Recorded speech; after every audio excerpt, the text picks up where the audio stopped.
Hello. Welcome back to the BATTASS Podcast, the Batman the Animated Series show podcast, where we talk about Batman the Animated Series, or in this case, BATTASS Beyond. We're talking about Batman Beyond. These introductions get longer every time. I don't even know what I'm going to say when we switch to a different show. My name is Clay McCormack, and with me, as always, is Sean Murphy. How you doing, Sean? Good, man. Happy to report that my Zorro Kickstarter has crossed $250,000. Hey, now. We have less than a week to go.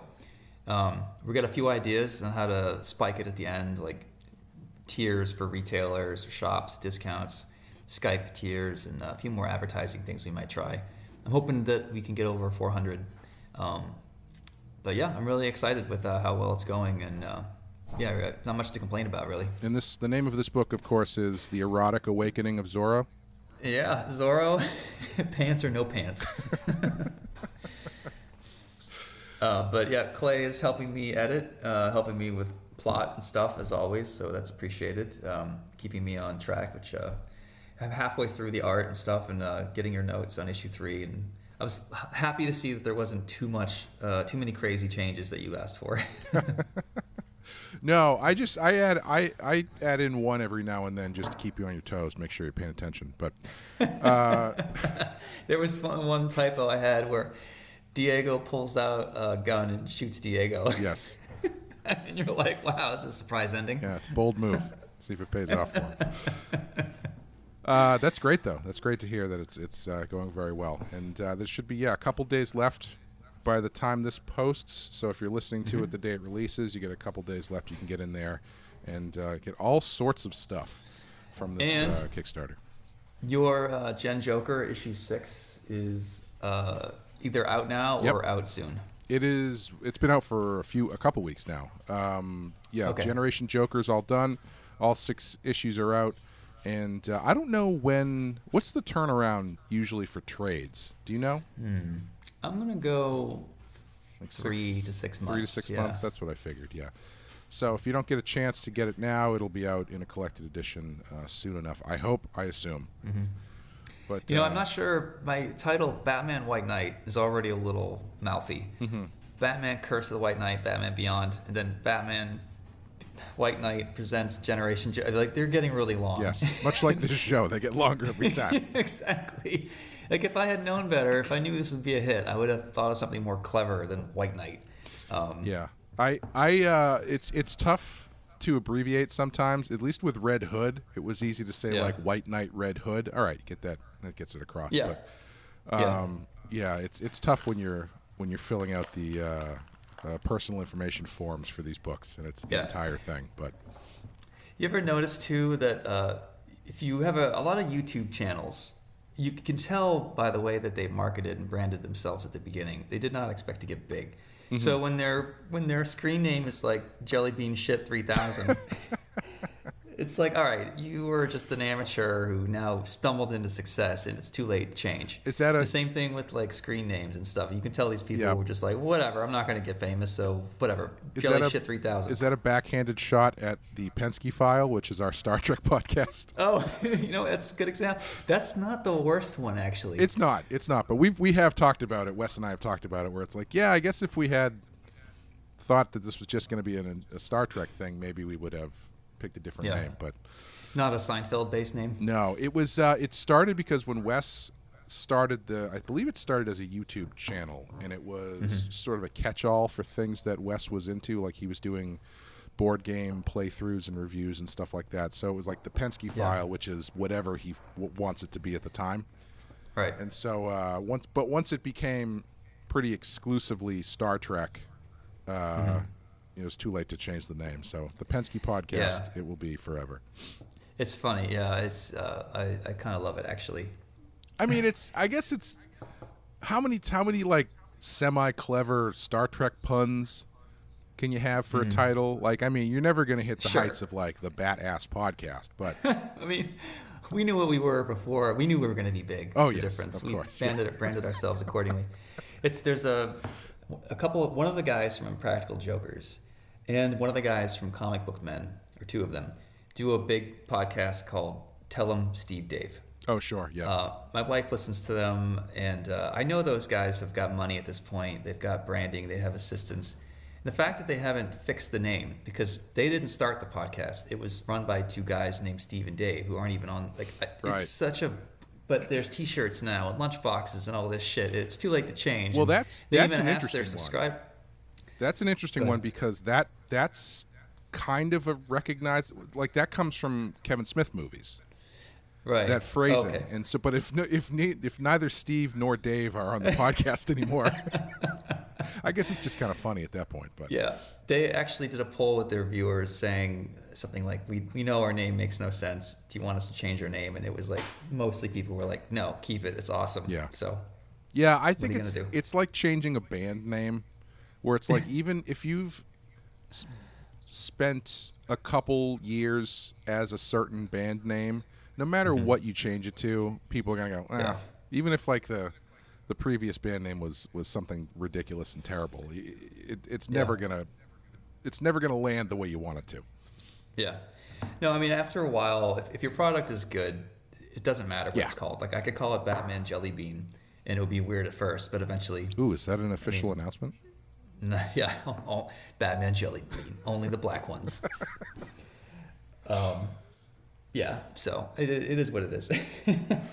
But of course, we are here to talk about Batman Beyond. In this case, Batman Beyond: Return of the Joker, which is the direct-to-video Batman Beyond movie that originally, I think it was supposed to go into theaters, but they didn't. Or no, I'm getting it backwards, because there was a second direct-to-video film based on Batman Beyond that was planned if this one did well, but it did not.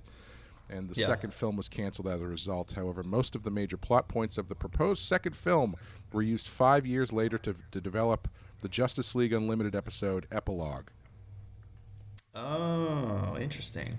Yeah, I wonder if we picked the wrong time to do this. I don't know. It doesn't matter. None of this matters. So, I think the best, if you're going to show Batman Beyond to a normie, you tell them you watch the first two-parter, you watch this movie, and then you watch Epilogue. That's kind of all you need to know.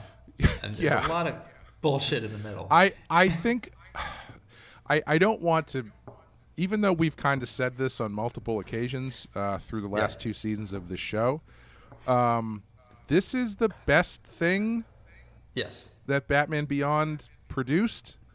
Yes, and it's by far.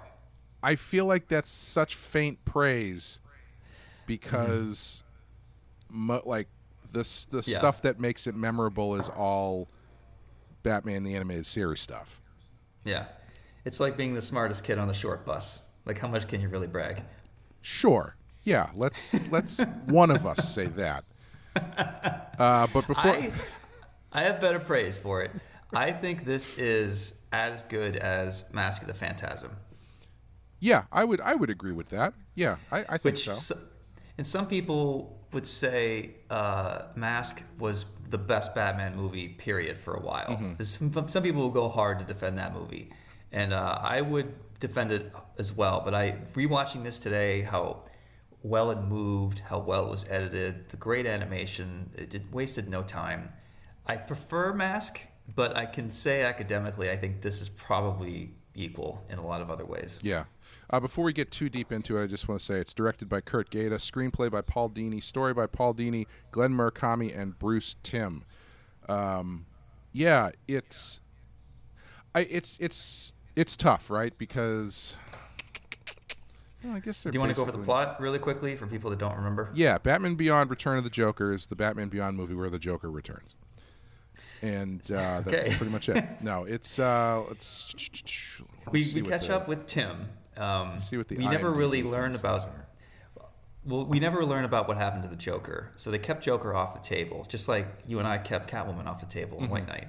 And decided to finally use it for this movie. And they also brought back the idea of Tim Drake, whatever happened to Tim. And they had 20 minutes in the middle where they even did this great flashback to the time Tim was kidnapped by the Joker and almost killed, but Tim killed the Joker. But Joker found a way to live by putting his his brain into a microchip that would be inside of Tim Drake and physically transform Drake back and forth into the Joker. There's definitely a lot that I took from this for White Knight, as far as Jack, as far as microchips and stuff. Sure. I mean, definitely leaning into it for Beyond. And then you get a sort of a post-mortem on how, the sort of the final days of I don't know if that's true. Well, what do you think the plot was? Yeah, it's someone purporting to be the Joker shows up. It seems to be the actual Joker. And then you find out what happened to Batman and Tim and Barbara, and how basically the animated series ends with the death of the Joker after the Joker turns Tim Drake into a Joker Jr. And you find out later that this new Joker is actually Tim Drake with a Joker microchip strapped to the back of his head. Yeah. And I love that Mark Hamill played it a bit differently. This is not as giggly and high-pitched as the note. It's a little darker. He's leaning more into his Mr. Pym personality from Fall of the House of Usher. A little bit, yeah. It's not quite as gravelly as that, but yeah. That's fair, yeah.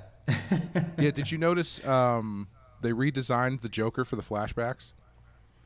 Yeah. Yeah, I guess they redesigned his face a bit because of the backlash to the New Adventures version of the Joker. So it's kind of like a half and half. It's interesting. I think it's I think it looks great, honestly. I do too, yeah. And Batgirl looks great. I never liked the blue cape because I feel like the palette of the Bat family was generally warm.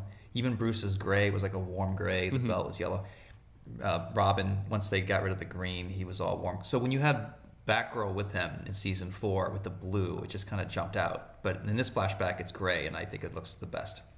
Yeah, I think the flashback stuff all looks really good. The animation in this movie is top to bottom really, really great. Incredible. The movement of the Batmobile whipping around, how like the explosion time framing is just like it goes from tiny explosion to huge. It's just very anime, but so well timed and edited. And even the way this like laser is cutting through Gotham City and just like ripping through buildings and parking lots, destroying high-rise bridges. It's crazy how nice this looks. Yeah, even from the first sequence in the movie, it starts off with a chase scene with Terry chasing down the Henry Rollins and Christopher Walken impersonator. Michael Rosenbaum. But it's like that whole chase scene is so great looking. And I obviously, this is not the kind of thing you can do every episode, but I if the quality of the animation is high, I don't mind the mindless chase stuff as much, because I would say, I don't know if I would call this a criticism of it, but this movie still retains the feel of Batman Beyond, where it's like, here's a chunk of story, but then we're going to give you a shitload of chases and blows up explosions and stuff. But it works a lot better here than it does in the show. Yeah, I think there's enough meat on the bone. There's enough protein in this plot to keep the stakes high. And then you can have your silly chase scene, which looks amazing. It's justified, Yeah. I mean, Joker drawing a happy face onto a map of Gotham and then using a laser from space to. I mean, it's perfect Joker gag. The stakes are high plot wise, and it looks great for animation. So it checks all the boxes. I wish they found more ways to do that for the actual show. Tim Drake really needs to thank Barbara Gordon for keeping him out of this at the end, because I'm pretty sure he's now a mass murderer, based on where that laser, the way that laser cut through town. That's fair. Yeah, he probably killed like 8,000 people. Yeah, there's one shot where you see the laser. It's wide and it's just shooting like a shot, like a sniper rifle, blowing up buildings, and then it starts to focus. So like the circle part of the laser gets smaller, and it just turns into like a laser beam that's just slicing through everything. And I mean, they show this nice establishing shot of a parking lot, and then pretty soon the laser comes around the corner, and pretty soon all the cars are flying, and it's just so well. The storytelling, the action sequences is so good. Yeah, it's very well conceived as far as the way the action plays out and stuff.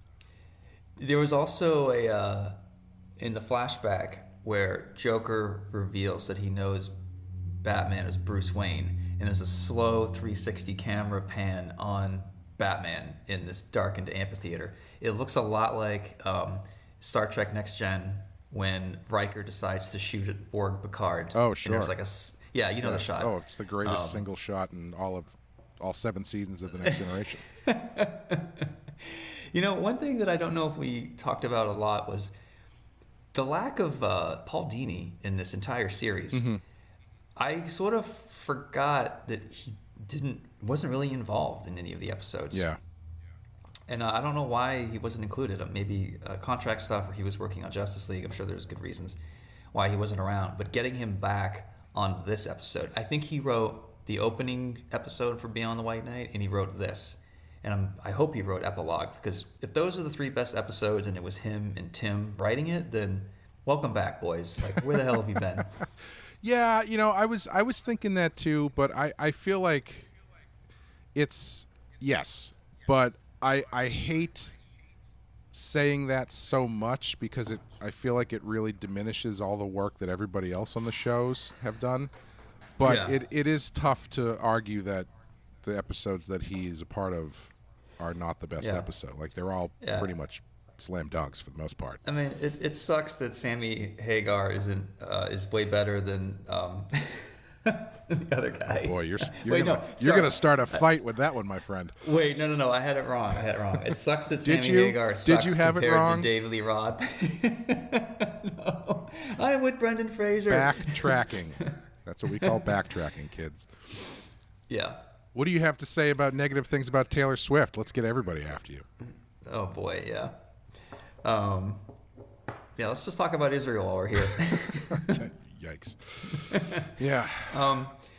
I was going to say, I really liked that they had a red herring with this younger guy who looked like the Joker, kinda, who was fighting with Bruce over power of Wayne Tech. It was a nice way to be like, oh, I bet that's, when you're 12 years old, that is like Shakespeare. Oh, of course. Well, the one thing that I do think is a bit of I don't know if this is bad or not, because that guy is dropped in there very briefly. Like, you get like a couple short scenes with him where I guess he's a red herring, but he's not really established hard enough to be a red herring, because you really only kind of get that one scene where you find out that he hired the Joker gang or let them steal or whatever.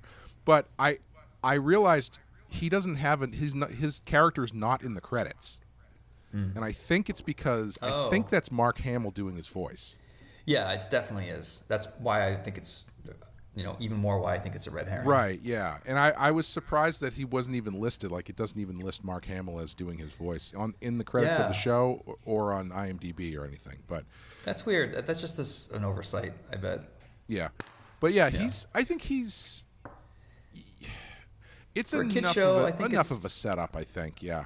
Yeah. But I guess I would say I've seen that's kind of the biggest pushback on this, is that it kind of short shrifts the Batman Beyond universe, where it's so much of the focus is the history of the animated series stuff that Terry is sort of not given as much screen time or importance in his own movie. Would you agree with that, or would you push back against that? Do I think Terry got a little bit short-shifted? Yeah. Do you think it's a little unfair, or do you think that they spend more of their calories on the classic Batman stuff, which kind of makes the Batman Beyond stuff not as important? Oh, man, I don't know. I mean, that flashback sequence is so good that the rest of the movie could have sucked and I'd still love it, because that middle section is so fucking great. But yeah, I guess your argument is fair. I mean, Terry is so outshadowed by Bruce in this whole series. It's hard to not talk about Bruce Wayne, because everyone wants to know about Bruce, but you're forcing them to pay attention to Terry.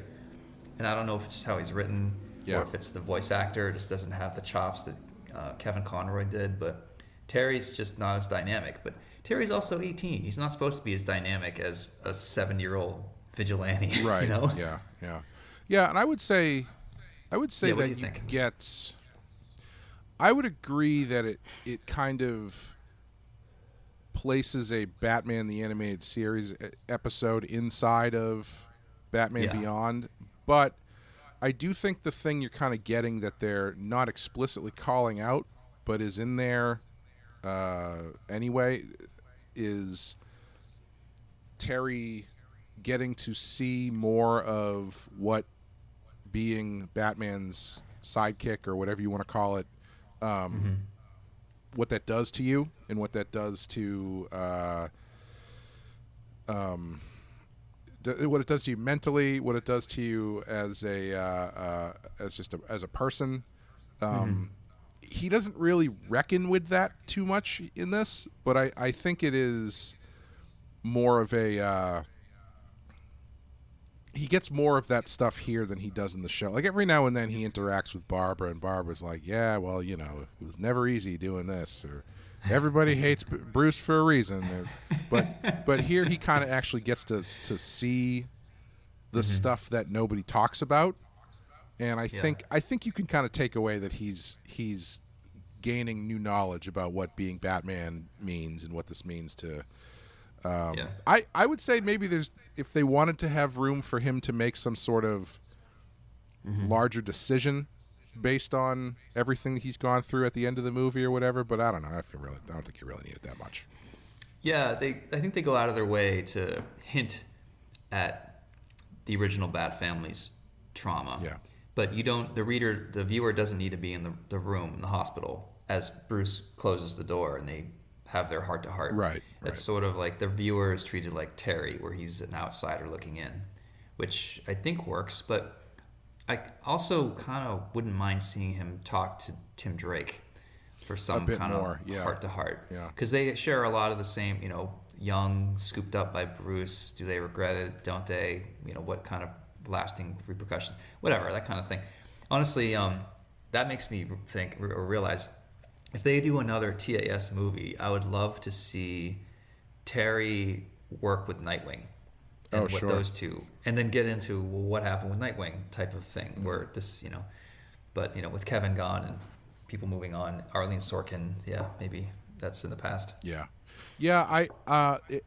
They actually even drop earlier in the movie something that they don't really follow up on too much emotionally, which is when Bruce says, when he asks for the bat suit back, and then he says, you don't need to do this anymore. You got the guy who killed your family, or killed your father. There's no reason for you to keep doing this. And I thought that was a really interesting thing to drop in, because it's like, why is he still doing this? Like, what?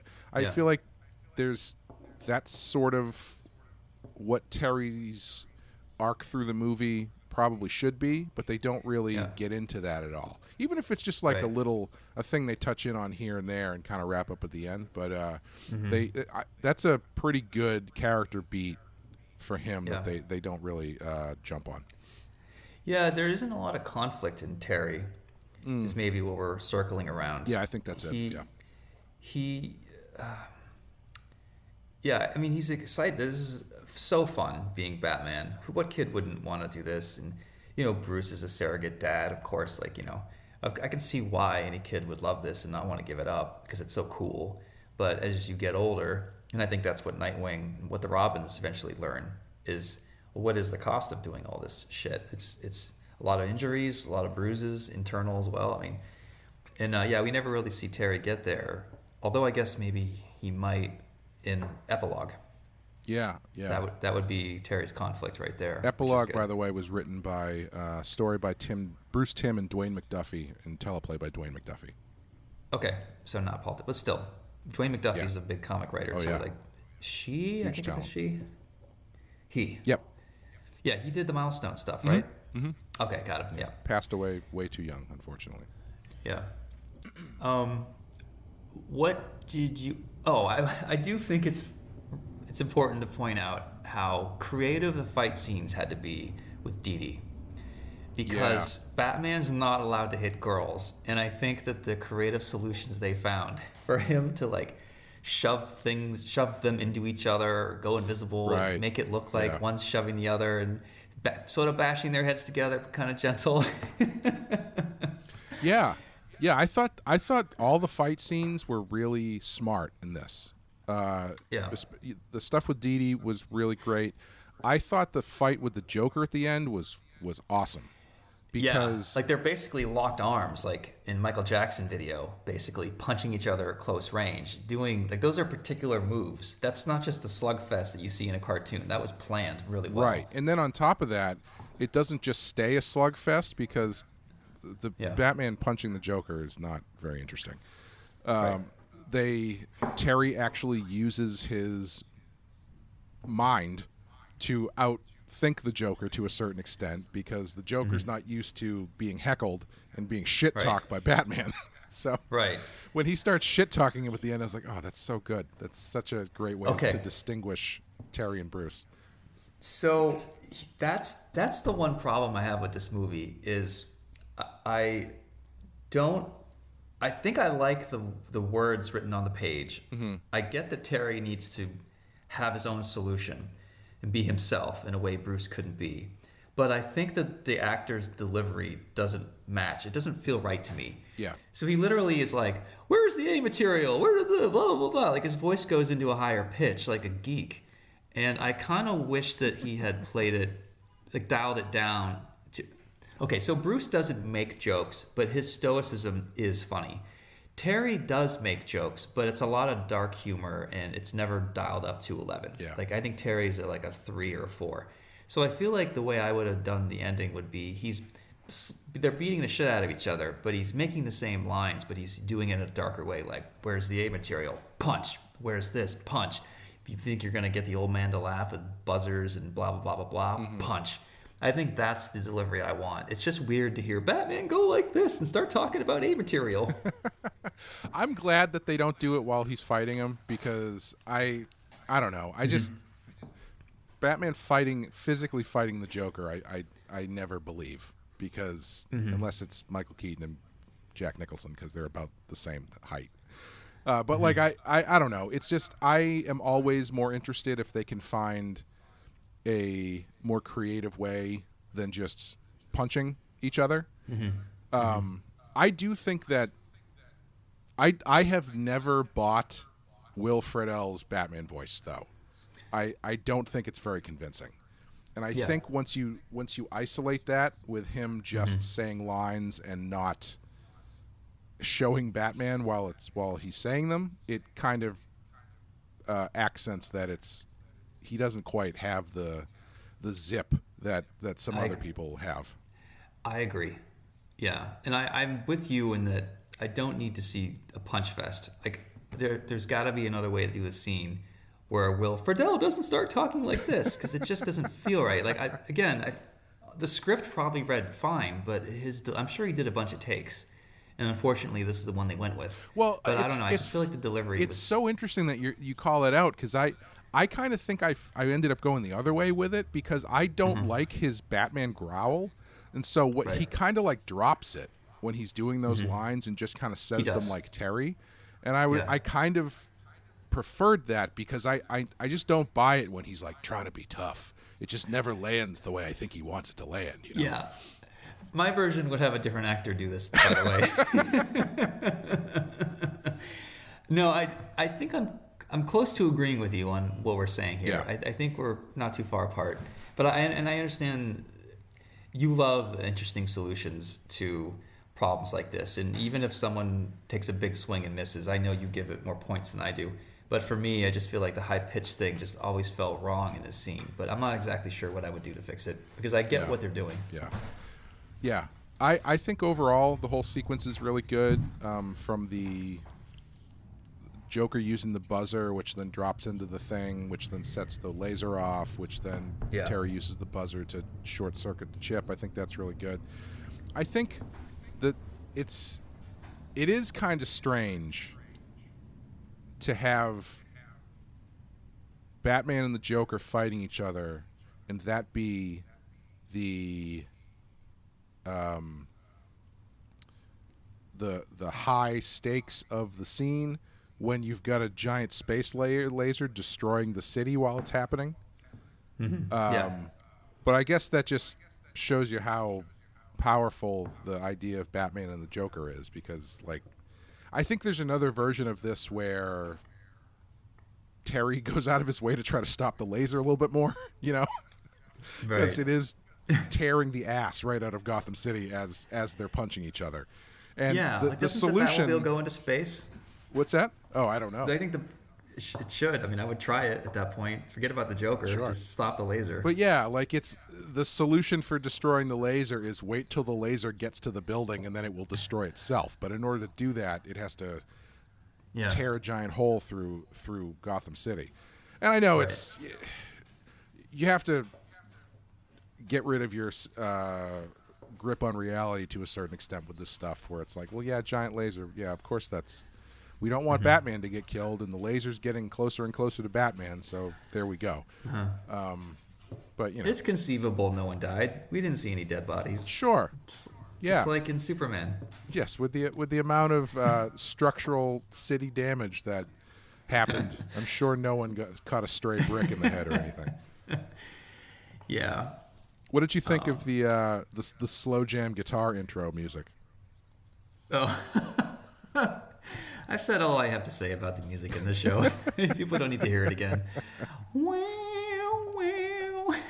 I thought it was pretty cool. I liked that they were like, we know that you want a hot electric guitar, but we're going to give you like the slow version because this is a movie, and then we're going to kick in the music of the future. Yeah, and then we're going to kick in the theme at the end there. It's going to be great. Yeah. No, I still want a synthwave John Carpenter style soundtrack for this. Yeah, I think that would be amazing. Yeah, like nice, I'm honestly surprised with all of the cartoon movies they've done in the past. When did this come out? 2000? 2000, yeah. In the past 23 years, the number of DC Comics movies they've done, they've never done another Batman Beyond movie. Yeah. Yeah, that's a good point. So this is the last... Well, epilogue would be the last time we saw Terry, right? Yeah, I think so.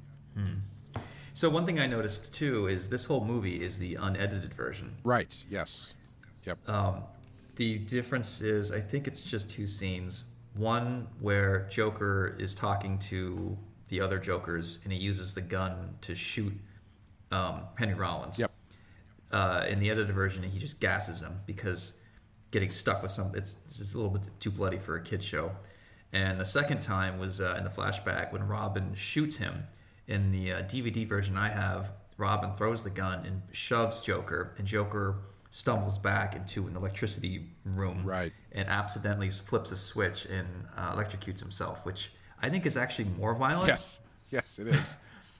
And with this one, I was like, oh, he's just going to shoot him? Okay, I guess the scene's over then. Yeah, like, I'm just so used to the other one. That's usually how that stuff goes, is the change they make ends up being more disturbing than the actual original one. But yeah, it was... It's like that video game for PlayStation that got everyone that Mortal Kombat pissed off Joe Lieberman. It was called like Night Stalker. It was like a babysitter party with vampires. Oh yeah, there's a really great YouTube video that breaks down like was it that Netflix documentary that does like a deep dive onto that game?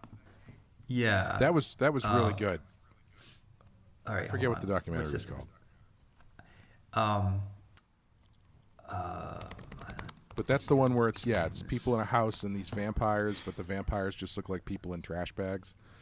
Yeah. There was supposed to be vampires, and they were like, well, that's too gross because we can't have blood. Yeah. So they kept trying to nerf it up by, making it. Then it just got weirder and weirder. Suddenly it was way, way worse. Yeah.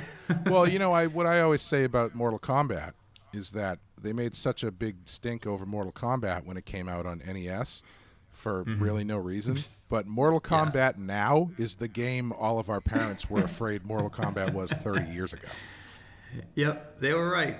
It even got worse, honestly. It's way worse than they imagined. Yeah. I have a cousin who was big into Mortal Kombat when it came out 30 years ago. And I remember I was talking to him one Christmas, and he was like, have you seen this new Mortal Kombat? It is insane. It's like bones breaking and limbs exploding. It's a bit too much. And I was like,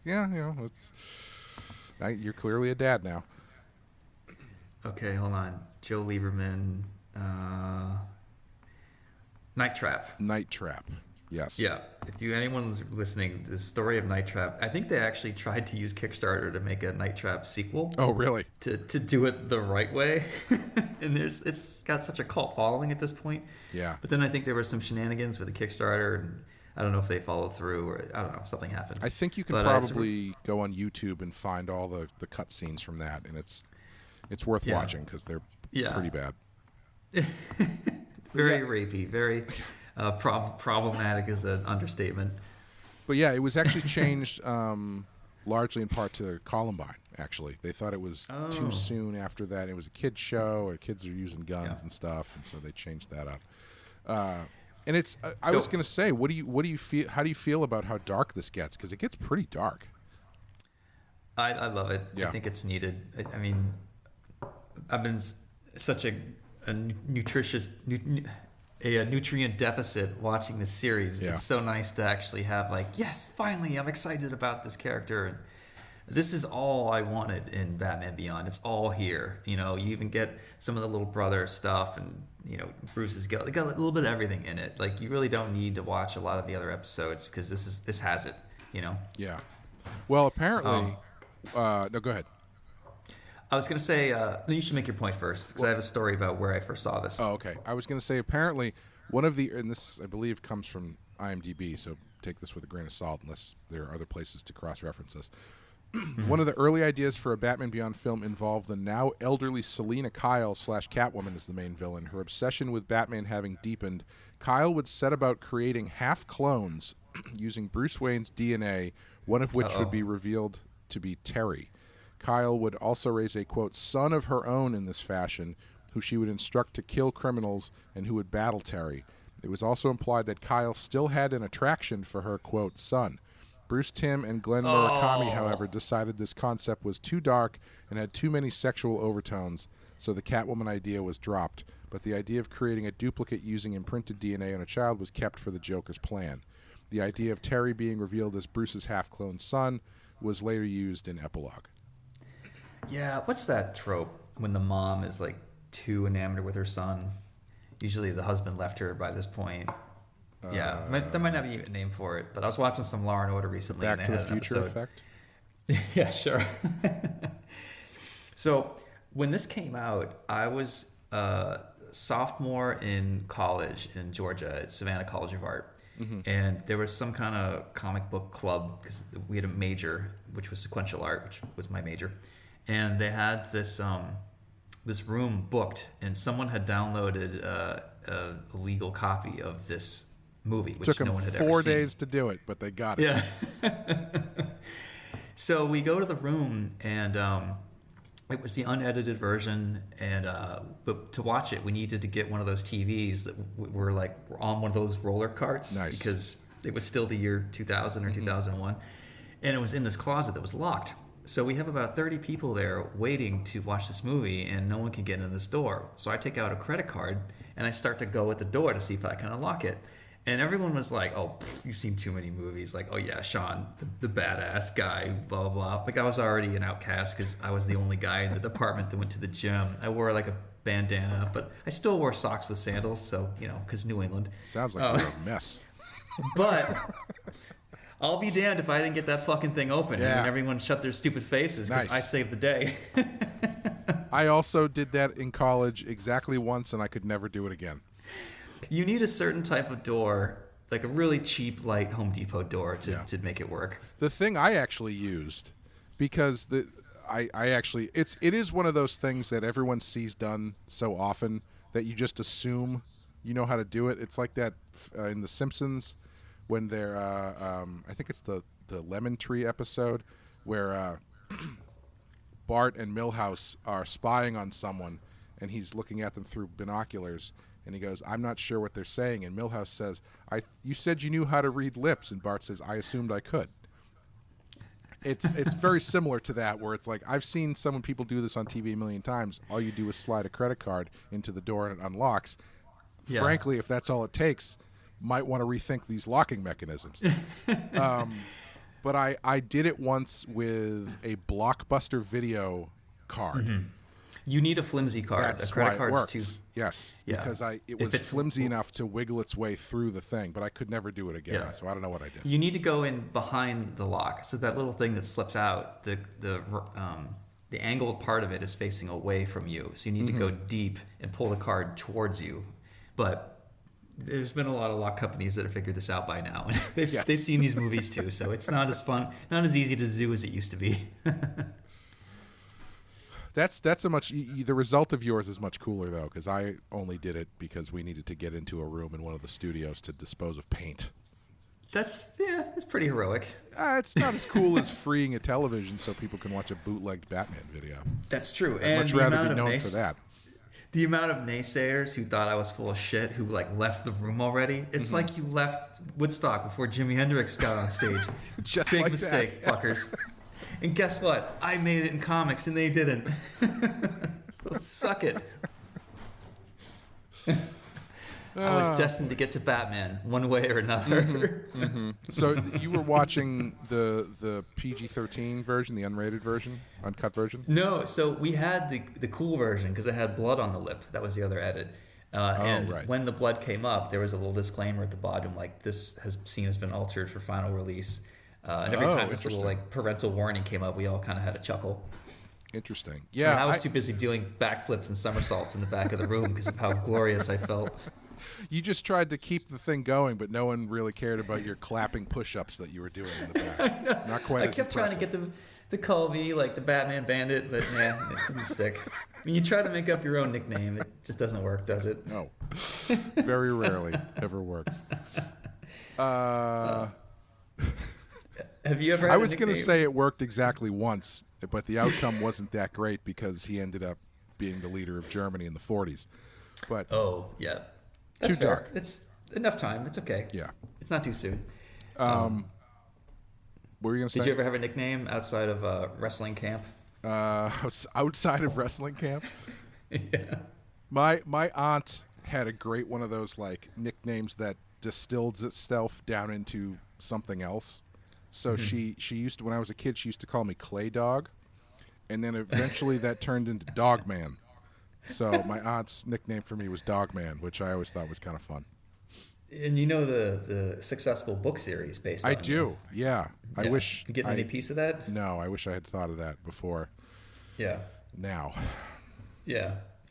I my last real job was landscaping, and we had like 20 guys on the crew. We operated out of Billerica in southern New Hampshire. And there were two Seans on the job, and the other Sean was like jacked, had all these tattoos. So he became Sean, and I became Muffin.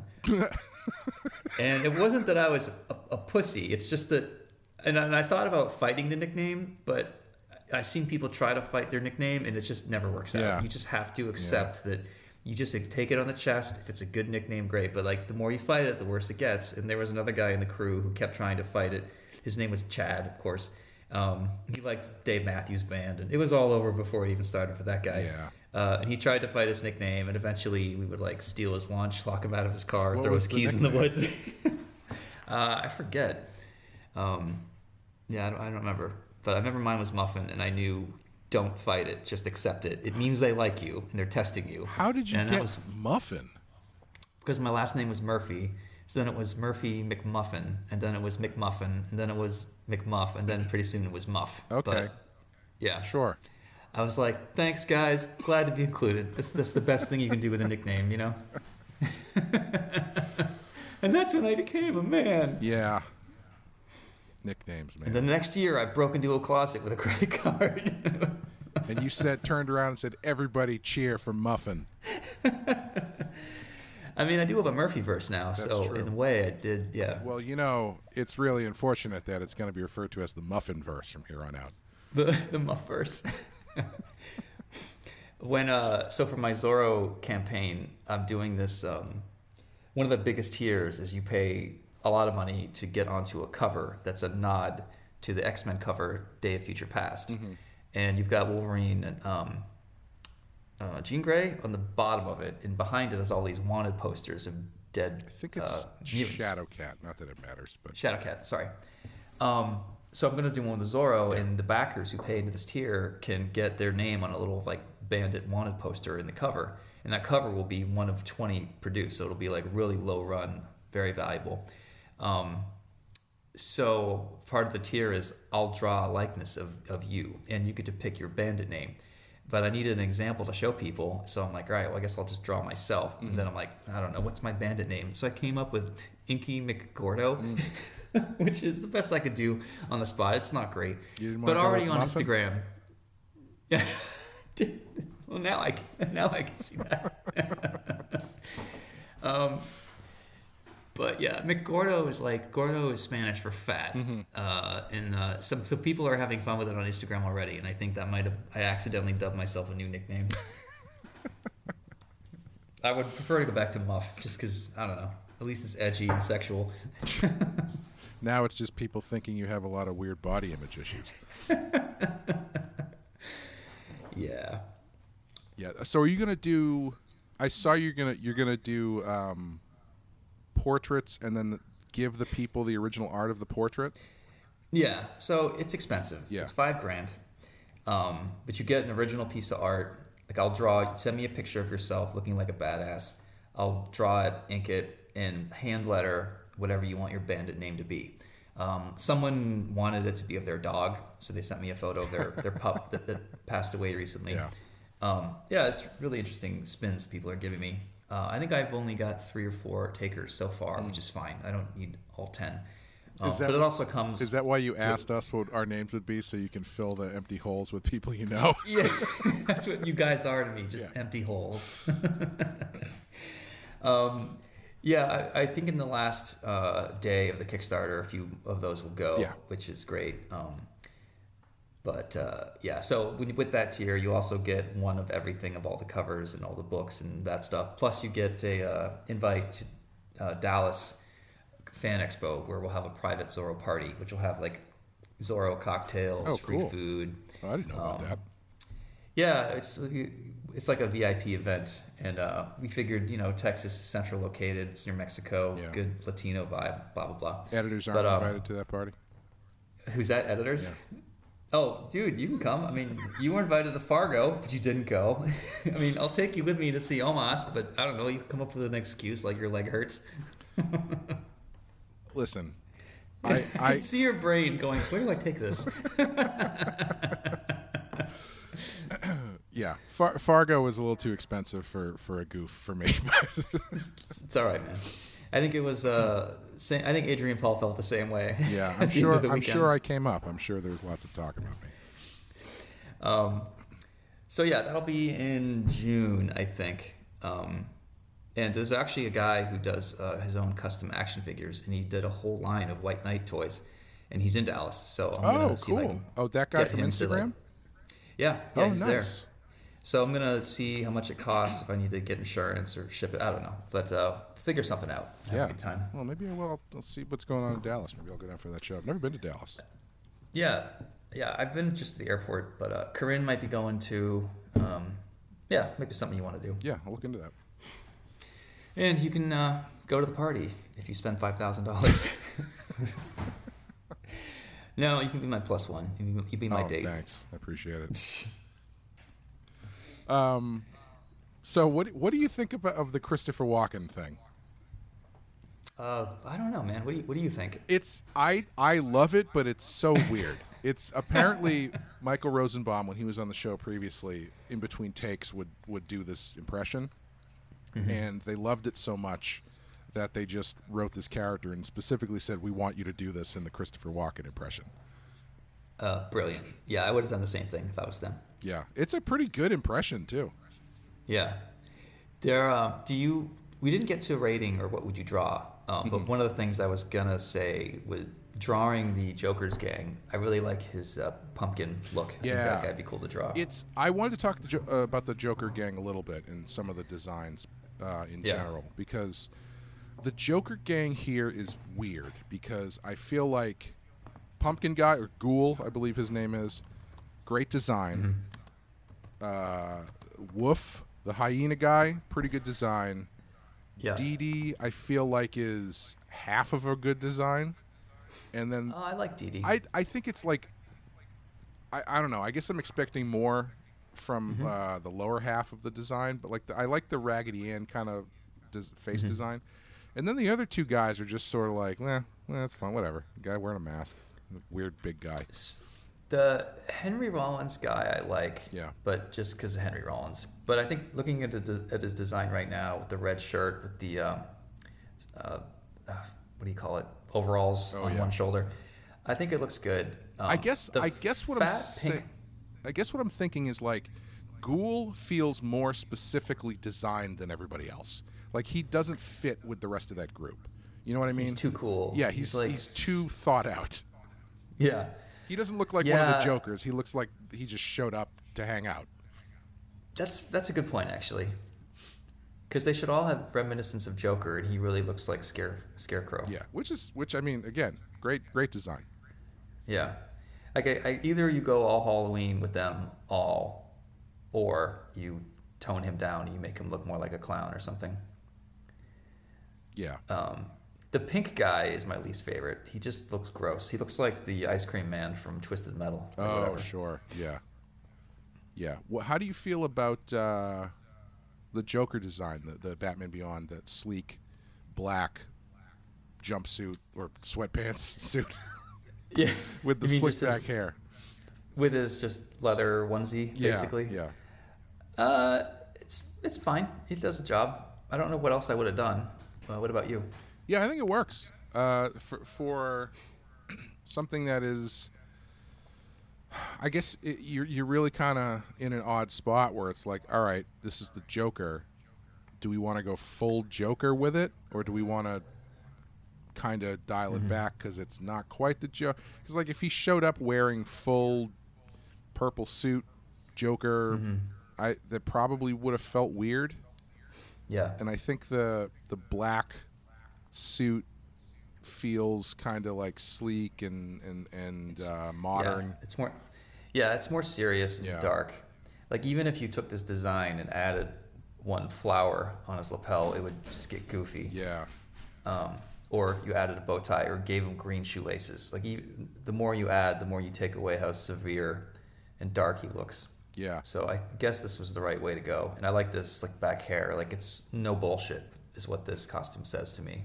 Yeah, it reminds me a bit, not in design itself, but reminiscent of the Joker in The Dark Knight Returns, who's just got that white suit, and he's got the green hair. It's like just white face, white suit, green hair, red lips, and he doesn't have the constant big grin.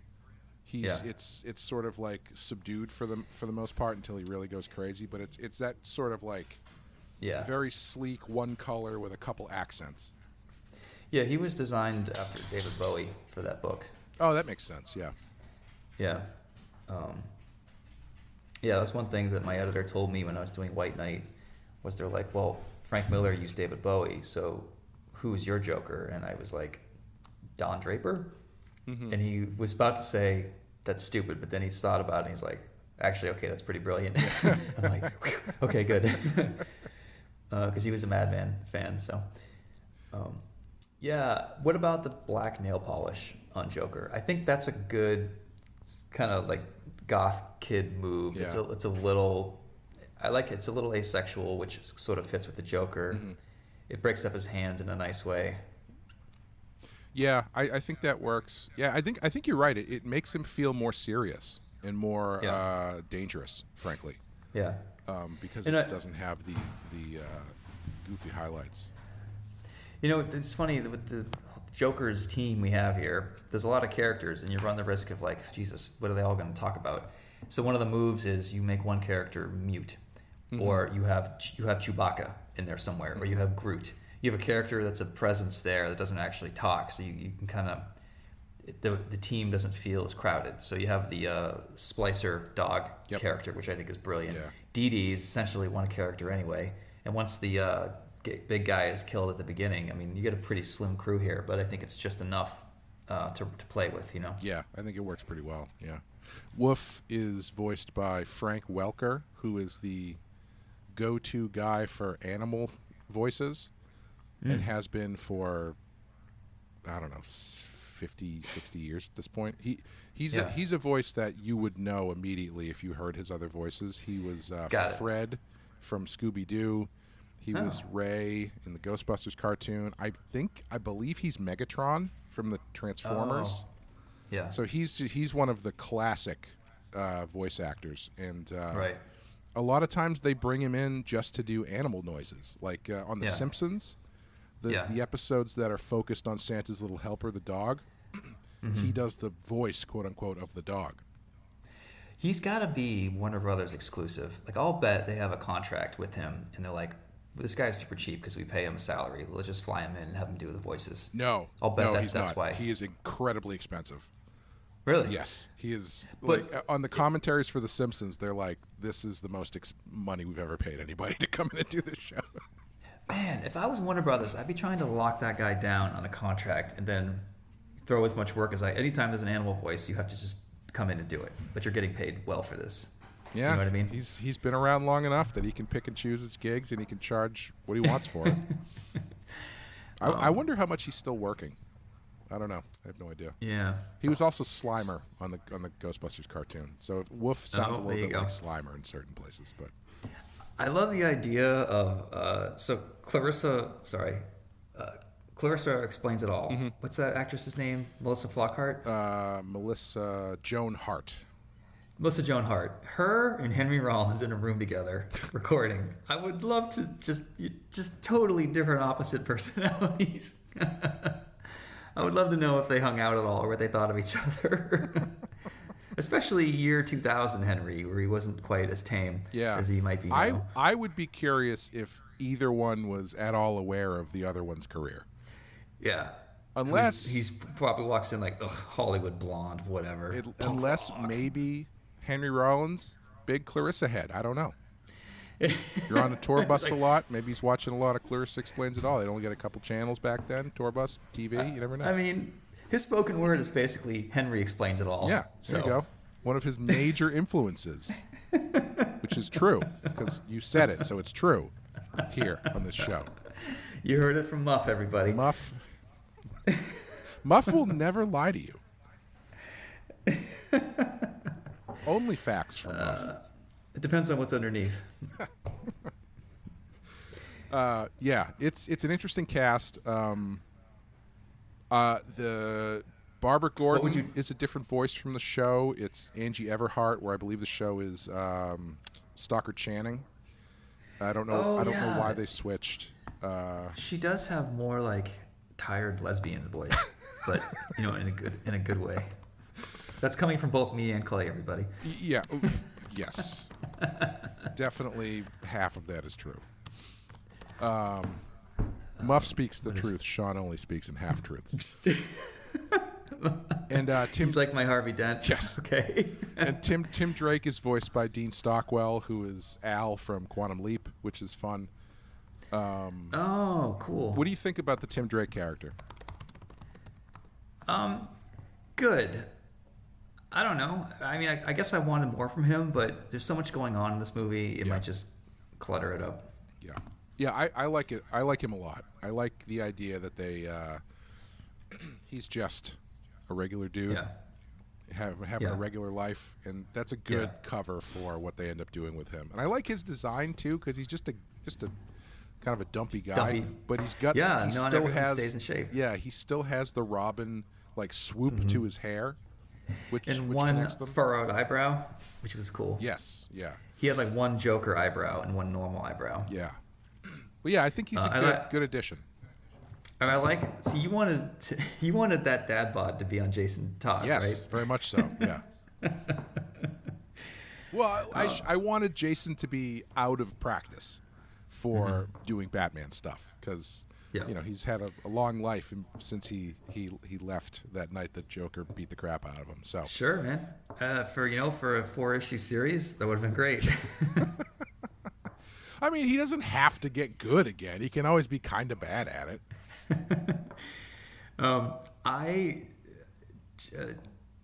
Dick's vocation, he's like an antenna electrician. Tim, you mean? Or engineer. Yeah, sorry. Yep. Yeah, Tim.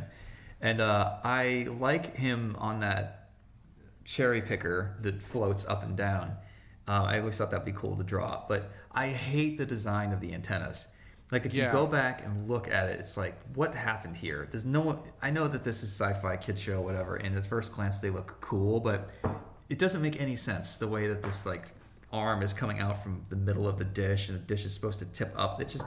I want to redesign that, but that's not what I want to draw because I don't want to waste my time. Yeah, we may as well get into that. What do you want to draw? I mean, the whole middle sequence is pretty great. Yeah.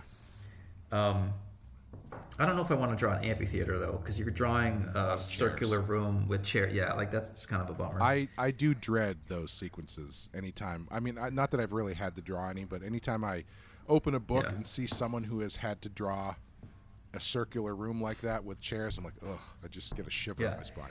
Yeah, never draw a book of the UN. Yeah, ever. Because then you got to draw flags and money, and you got to get security clearance. Different people with things in their ears, whatever, listening security. Well, you got to do. You got to be smart. You got to use that straightforward shot of like the big thing at the front of the UN that everybody sits at, like the big where the people go to speak. That's cool. Right, the thing that's the easy to draw thing. Yeah, where Superman goes before he takes all the nukes away in Superman 4. That's the thing you draw. But don't turn the camera around because it's going to be a nightmare. No. You also got to research a bunch of the countries and where they sit and how accurate you. I mean, that whole thing. Nobody cares about that. Yeah. What else would I want to draw? I don't know if I want to draw the laser hitting the buildings sequence. I don't know. It would never look as good as it does in animation, you know? Yeah, that's a tough one. That's really tough to do without moving image to make that really engaging, I think. Yeah.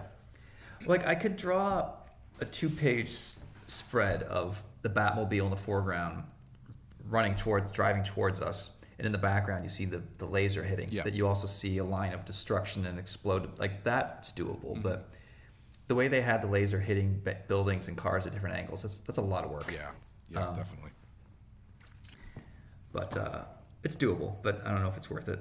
Yeah. I really, I think I would like to draw that Joker gang. I really like the design of those guys. Yeah. I think doing like an 8-pager about those guys would be a lot of fun. I don't know what they get up to, but just hanging around. I like their guy eating candy mobile. Yeah, yes, that's very the giant floating clown head with the giant candy bars sticking out of the mouth. I drew that last year. I had a commission, and the guy wanted a Batman Beyond piece of this movie, and I threw in a lot of elements. Like most of the stuff I look back on, I'm not thrilled with, but that I'm still really happy with. Nice. And I got that candy, that vehicle in there, and it was so kind of weird to draw. Like he's kind of smiling, but he's got a candy bar out of his mouth, and it's so hard. It's so fucked up looking. Yeah, it's very strange. I don't know why it's a car. What was it? Always a car? Was it something before that? I don't know. Yeah, it's a parade float that's been retrofitted, I guess. Yeah. Before we wrap it up, we didn't even talk about Nana Harley. Oh yeah, she didn't die. She must have found a way to survive. I guess that plunge. The earlier version of the script, she does die. Like she never comes back again. But then they put in that bit at the end, and Bruce Timm really liked it because he thought it was a nice little bit of levity. And Paul Dini was like, I don't know if I want to kill this character off. She's pretty important. So just a little bit of implication that she made it out. Yeah. I would love to know how much money Paul Dini has made off of Harley. Like royalties, media, movies. I have no idea. I bet it's not as much as you think. Probably. Yeah, based on the way the contracts for this stuff usually work, I would be shocked if it was, if he's buying boats off of residuals for Harley. So it's 1992. She's created. It's been 30 years of Harley. You've got the big ones the big payments would probably be the movies, be the biggest paychecks. If he gets character equity of a few percentage at the end of each year, there might be like trickle in of some money every year for Harley. The 30 years in, like I would bet he's brought in between $300,000 and $1 million, maybe. Really? Yeah. 300,000. I have no idea though. Yeah, I could be way off. I mean, I think it all depends on what the original contract for the character was, right? Like if he's because he's making the character for the show, and I'm sure there's probably something in place saying anything he creates is owned by Warner Brothers or whatever. So I don't know how that trickles down over the years into if he gets a check at all anytime they use Harley in something else or what. I don't know. Yeah, when you apply for character equity forms, so Jimmy Palmiotti went through this when he did Harley for a while. He put in a bunch of character equity forms, and he put one in for the Beaver. And I don't even know what the joke is because I haven't read some of his Harley stuff. Yeah. And the Beaver actually made it into the movie. Yeah. And he was like, people thought I was full of shit for filing character equity on that Beaver. But I'll tell you what, man, that Beaver paid me way more in that movie than any other thing Harley ever did. Yeah, yeah. So he got a nice little check for that, I guess. Yeah, there you go. Yeah, I wonder how that crosses over because, because obviously he created her for the show. But I'm assuming when he did the first Harley comic, there's probably a different contract involved there. Yeah, so the contract is based on the comic work. So if he does Harley, that's not his character. But if he creates a character out of thin air that's not derivative of Harley Quinn, right? Meaning Harley's kids wouldn't work. So like for me, Jackie and Bryce probably wouldn't be. Right. I probably. Are you talking about Jimmy right now? Sorry, what? Are you talking about Jimmy in this case, or who are we talking about? Okay. Well, so for Jimmy's case, so he created a Beaver that has nothing to do with Harley Quinn. So there's nothing derivative about a Beaver and Harley. So that's why he was able to get character equity on the Beaver, I think. Whereas if he had created Harley's kids, like I did, there wouldn't be character equity. Right, yeah. But I'm wondering if for Paul Dini, if there's a separate thing when he creates, quote unquote, creates Harley for the comics versus the show, because the first Harley comic was written by him. So does that give him character equity because he brings her to you know what I mean? Or I don't know how it works, or if it doesn't matter because it's a character that's already owned by Warner Brothers. Yeah. Yeah. So you have his email address. Send him an email. Ask him. So Montoya was created for this show, the cartoon, TAS, and then she was worked into the comics. I'm not sure who created her. It might have been Paul Dini, honestly. So I don't know how character equity works, if it's first in animation or if it's first in a movie or a show and then it goes into comics. There might be two separate contracts. I'm not sure. Yeah. Yeah, especially back then in 1992, this stuff wasn't as ironed out. And it might have been more in... It could have been more or less in creators' corner, so to speak. So it might have been more equitable for creators back then, or maybe it was the reverse because it was the Wild West. I don't know. Yeah. That's interesting. It's always interesting to track this stuff back to see who owns what, who's getting royalties from it, and stuff like that. Because it's stuff I think at the time a lot of people don't consider when they're doing this stuff. I don't think a lot of people in comics are interested in learning about how things work or asking these questions because I think most people just want comics to be a cozy little clubhouse, and they want an editor and a publisher to just pay them, just send me the checks, I'll give you my ideas, and you leave me alone. Like that's how most of us are wired. They're not curious about how the hell does Paul Dini make money. They should care, and they probably would feign to care if they were at a dinner and he was there. Like, why wouldn't you listen? But I don't think they're actively interested in these questions like the way you and I might be. Yeah, I think it can get really weird sometimes, especially now with how much, with all the movie stuff. Like I know what was in Marvel, the big thing at Marvel was it was like 15 years or something where you couldn't create a new character for the X-Men.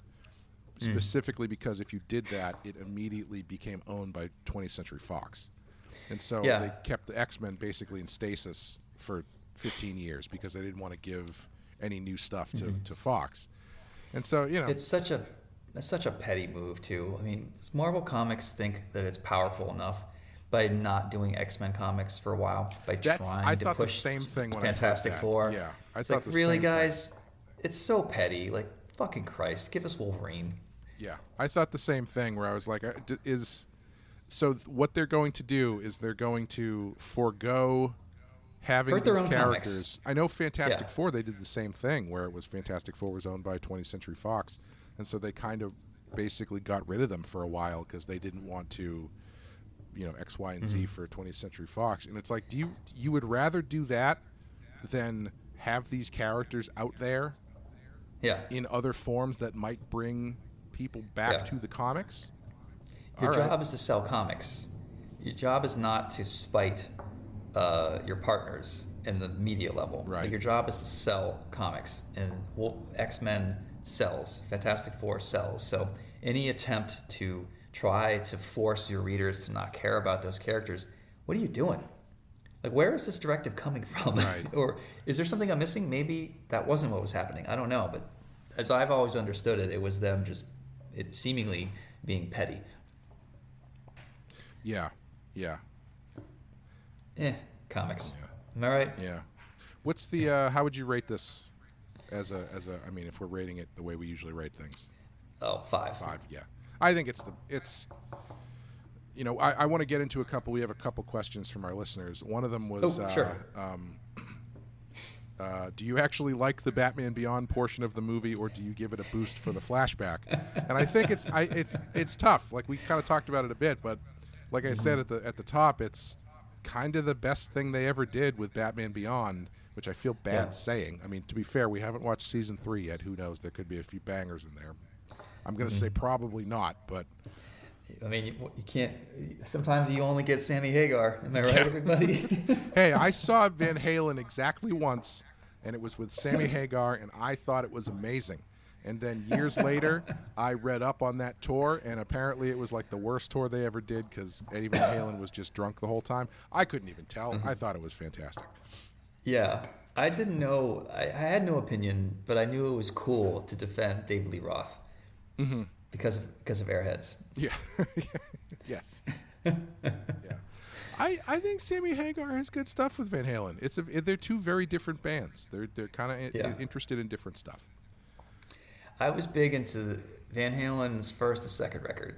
Yeah. I thought it had that grisly 70s vibe, and then it became too pop for me. And I think the raw guitar is what I wanted from Van Halen, but it became so streamlined to top 40 rock. Yeah. When Sammy, I don't know if it was Sammy's fault, but yeah, I just wasn't getting what I wanted out of Eddie Van Halen like I did from the late 70s, Yeah, he got really into keyboards for a while. Oh, yeah. A guitar or a keyboard? Keyboard. Yeah, I don't think he ever played the guitar. That would have been great, but I mean, why not have? They must have a guitar combo where it has two necks. Oh, I bet that exists somewhere. I've never seen it. I mean, it wouldn't surprise me. That's basically a synthesizer with strings. Yeah. Which the Masters of the Universe movie misled me. That's not what a synthesizer looks like. No, they're not little thermoses with buttons on them that you can press. I mean, it looks so cool. Yeah, it does. It looked like a holophoner from Futurama. Oh yeah. Did you know the guy in that movie is Tom Paris from Voyager? I told you that. Did you tell me that? I did. Well, it probably wasn't you. It must have been Muff, because it is the truth.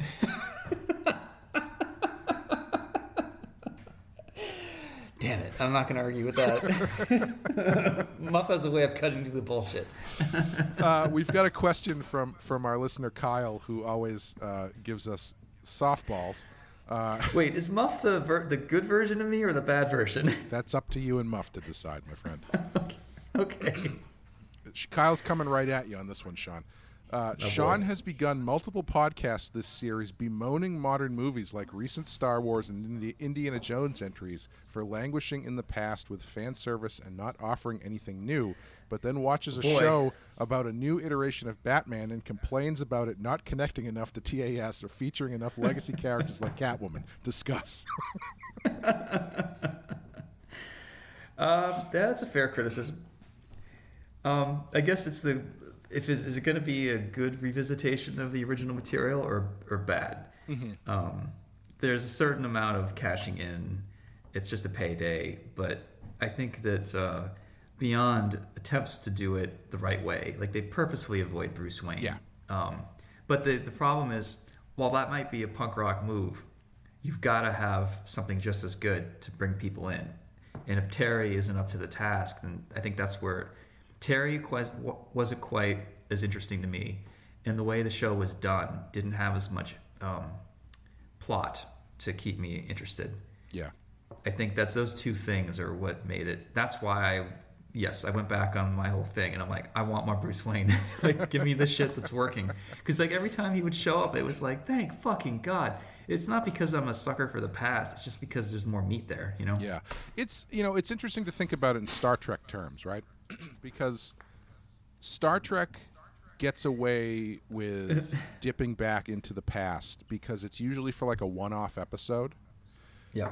But imagine like Voyager with one of the crew is Spock or something. You know what I mean? Like someone who is directly tied into previous iterations of the show. That's I guess they kind of do that on Deep Space Nine by bringing in Worf, but he becomes such a different character that it's not really doesn't feel like the same thing. But if you bring in someone who has like the cachet of Bruce Wayne as a top level character like Spock, or if like Captain Kirk were on Voyager as like a regular cast member, I think you end up having to get into this stuff because it's just there. The questions are waiting to be answered. And in Batman Beyond, a lot of it tends to be Terry going like, so what happened back then? And Bruce going like, I don't want to talk about it. So of course everybody wants to know what the hell happened. Yeah, that's fair. It's funny, to give TNG credit, they, outside of a McCoy cameo, they really spent like 4 seasons making you really care about the new characters. Sure. Yeah. It wasn't until season 5 where they went into Spock and Scotty. And at that point, it's like, this is great because I care a lot about Picard and Scotty. Like, it's good to see them together, you know, like they had earned it. Whereas I think the temptation now is coming out of the gate, we need to have Easter eggs because we don't know if we're going to get a season 2, you know? It's funny. It's like they don't have faith in their own writing, but also that's just the new reality of getting funding. Yeah, it is funny. I am now realizing what I described as essentially season 2 of Strange New World, where Captain Kirk is just on the ship. But it's young Captain Kirk, so he doesn't have all the baggage that would come along with older Captain Kirk. But yeah, I'm not even interested in Kirk in that show. I'm more won over by Pike. I don't know why they put him in the show. It's the dumbest move. The He's fact such that a even the fact that they had too. his brother on there, I was like, okay, that's fine. If you're gonna play the Kirk card, at least make it someone who doesn't have the cachet. But once they bring in, what the fuck is his name? Regular Kirk. Why can't I think of his first name? James Kirk. Shatner? Once they bring in James Kirk, it's like you're just regular Kirk. Why? I feel like it's really taking taking your eye off the regular cast because you've built this other cast, even though they're pre-existing characters, but these are characters that no one really got into that much except for Spock. And there's been so much time too. Like, I don't really have an opinion of how Uhura should be written when she's young. Yeah, exactly. Spock, sure, okay. Spock's always interesting, but it's not the Spock show. Right. Pike is so well done and introduced, and that actor is so compelling. Like, he immediately takes over in a good way. Yeah. Like, there's so many things they're doing that show correctly. Stop it with Kirk. Yeah. We don't need it. Did you watch season 2? A few so far. Yeah. I'm a little bit behind. I haven't watched any of them, but I heard it was fine. Are you enjoying it? Yeah, what I've seen, it's a good 8 out of 10. Honestly, the best modern Star Trek there is. But again, there's been a lot of crap up until season 3 of Picard, which suddenly they were like, "Fine, we'll give you what you want." We get a question from Jake. He's Gamer. He says, what, in your opinions, were the biggest missed opportunities in this film and or in the series so far? It's a good question. Why don't you go first? You go first. Nice way to avoid that. Because I also don't know off the top of my head. The biggest missed opportunities in this film and or in the series so far. I kind of wish that they'd done Nightwing. Yeah, I was thinking Nightwing. I don't know if I think Nightwing is too much for the movie. Sure. I do think I agree with what you said earlier, where I wish there had been an episode where it was just Terry and Nightwing. Yeah, like Terry's conflicted about. He asks himself, now that I've brought my father's killer, and why am I doing this? Right. He's getting older, and he's that's great drama right there. And then you work in Nightwing, and he's got like a cool leather jacket, a motorcycle, whatever. Yeah, and those things. I mean, Nightwing is always works in that capacity. Like I remember when I was a kid, I had an issue of Robin. Was it maybe? I can't remember. It was one of the Batman books where Robin was not really sure about X, Y, and Z, and so the whole issue is essentially. I think it was like shortly after Tim Drake had become Robin, and he's kind of getting the hang of stuff, but he's not sure about X, Y, or Z. And then Dick Grayson comes in, and they have a conversation, and Dick talks about how, oh yeah, the first guy that you had to go up against was Two-Face. That seems to be the thing we all have to do. And then he tells a story about his first big villain being Two-Face, and he's a great character to be the older brother for these characters. That I think that's a bit of a missed opportunity on the show, definitely. Yeah, and I think I'd love to see Catwoman in this, which is funny because I haven't done Catwoman in my universe too, so I'm sure people are. It's me. It is a weird omission. Kettle calling. Pot calling the kettle black. Yeah. Thank you. Yes. It is a weird omission because like Nightwing, I get it. I get not putting Nightwing in the show because. His whole thing is that he wants to be separate, so sure, whatever. But Catwoman feels like an omission, even if they don't get a lot of the other villains in there. It is a hanging thread that they never address. Yeah. This is from Changeling. He says, do you think Batman is more of an archetype than a character? To me, Batman is a lot like Dracula, in that our idea of him is not of one man's vision, but a culmination of multiple writers working on him for decades, which creates multiple versions that contradict each other. For instance, Batman is seen both as a family man / fatherly figure and a psychopathic loner, and both are valid. So is Batman nothing more than just a costume? Yeah, we attach as viewers, as lovers of Batman, we attach our hopes and dreams and our opinions and political opinions, current events, our hypocrisies. I think Batman is built with very powerful shoulders that can withstand all that stuff. Yeah. You can talk about those stories in Gotham in a way you can't talk about it in Keystone City or Metropolis. Right. And I think that's what makes Bruce universal and kind of timeless, is he's designed to talk about those things. And yeah, I think that it's okay that Bruce is a hypocrite. I think that just makes him more interesting. I think the more you criticize him, point out flaws, I just think it makes him better. Yeah. What do you think? Yeah, I would agree with that. I also think from a general creative standpoint, there are, much like Dracula, there are certain things that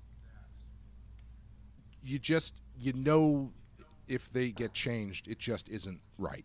And I'm not trying to sound like a weird gatekeeper or anything, and I don't want to say anything specific, but there are just you can with Batman especially, you can form him into whatever you want him to be, because his setup and the core of his character is so clear and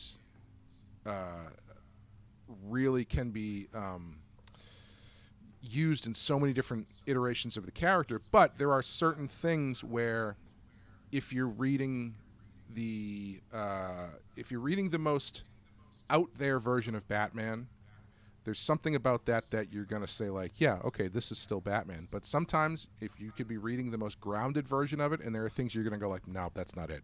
And there's just certain things about these characters that are the things that make them who they are, and when you change those, that's when it starts to go off the rail.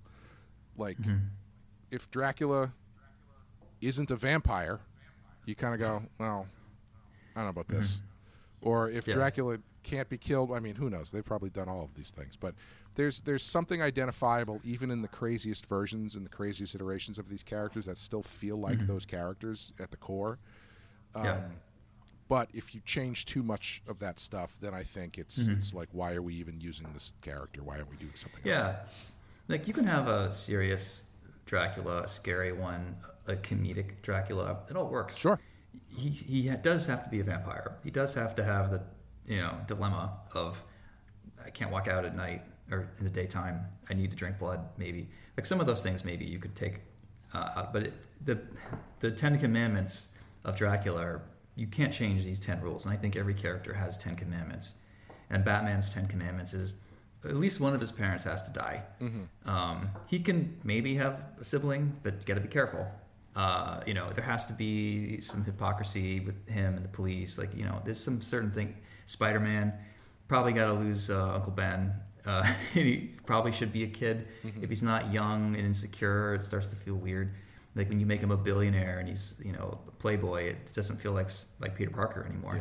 Yeah. It's kind of like Inception. You know how in Inception they have to go so deep into his mind and just plant one singular thing at the center of this idea that kind of blooms everything out of it. It's like Batman needs to have that singular thing still intact, where it's like he's born out of tragedy and dedicates his life to vengeance. After that, whatever it turns out into, go crazy. Yeah. But if it's like that core idea, that little kernel at the middle of the Inception, puzzle, has to stay in order for it to really work. And even as like people are vilifying the rich now in new ways, so there's ways to talk about Bruce's wealth and maybe he should just spend money to more fund the police or whatever. But then that comes with its own set of controversies. And even though times have changed, we still find ways to use Bruce to talk about these things in a way that makes us still like him. Even if he makes mistakes or overdoes it every now and then. Yeah. Yeah. He's also become one of those characters, and maybe this speaks to the archetype question, but kind of like Dracula, where just the name has enough cachet built into it that you it does a lot of heavy lifting for you.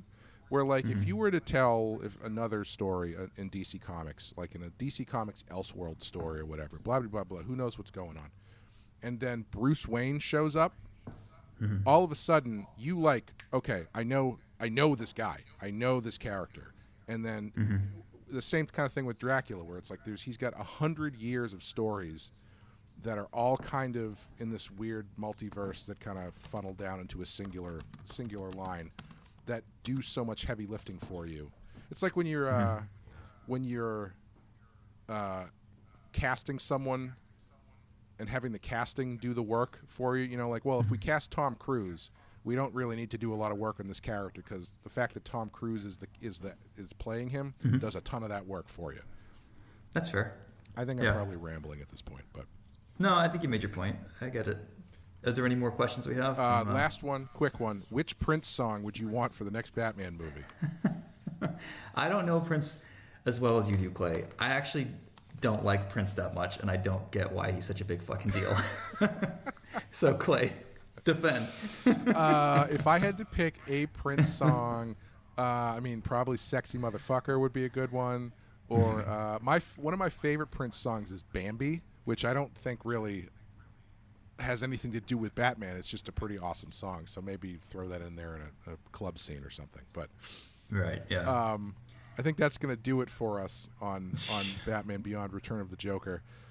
Thank you guys very much for listening, and check out Sean's Kickstarter before it's gone to get all your Zorro things.